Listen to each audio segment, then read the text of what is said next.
To resolve the issue of a Fitbit not syncing with Strava.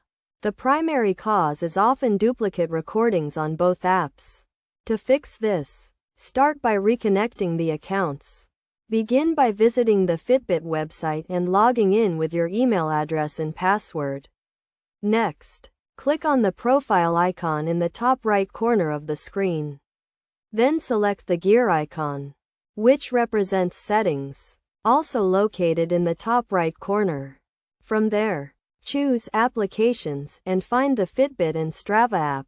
Below these, you will see a Revoke Access button, which you should click. After waiting for approximately an hour, proceed to the Strava website, log in with your details, and follow the on-screen prompts to reconnect your accounts.